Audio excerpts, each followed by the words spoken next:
నిజమైన న్యాయం రాకేష్ రెడ్డి దగ్గర దొరుకుతుందని చిన్న చిన్న సంటి పిల్లలు తీసుకుని వస్తారు పాపం ఆడబిడ్డలు. అంటే నేను అనేది ఫస్ట్ స్వాతంత్రం స్వేచ్ఛ పీల్చుకున్నారు. ఇక అభివృద్ధి ఫస్ట్ స్వేచ్ఛ అయితే పీల్చుకొని ఫస్ట్ ఆత్మాభిమానం ఆత్మగౌరవం తీసుకొస్తాను.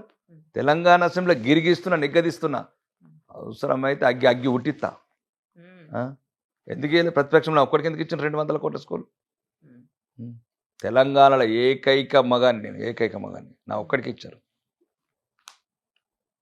బరాబర్ నా హక్కు, నా ప్రజల హక్కు, ప్రజల గురించి పోరాడతా. అవసరమైతే ప్రజల గురించి ఎక్కడికైనా తెగిస్తా.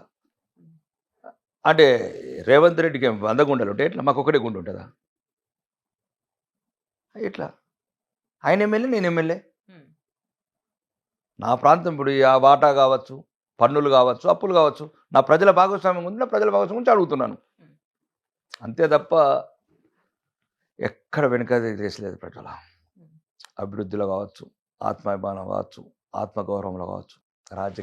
రాజకీయాలు వేరు, కానీ మా ప్రతినిధిని గర్వంగా చెప్పుకుంటున్నారు ఈరోజు తెలంగాణ వ్యాప్తంగా. ఈరోజు 119 మంది ఎమ్మెల్యేల కొంత ప్రాంతం వరంగల్ ఎమ్మెల్యేలు నల్గొండలో తెలియరు, నల్గొండ ఎమ్మెల్యేలు నిజామాబాద్లో తెలియరు, నిజామాబాద్ ఎమ్మెల్యేలు రంగారెడ్డి తెలియరు. కానీ పైడి రాకేష్ రెడ్డి మాత్రం తెలంగాణ ఆంధ్ర అందరికీ తెలుసు ఈరోజు.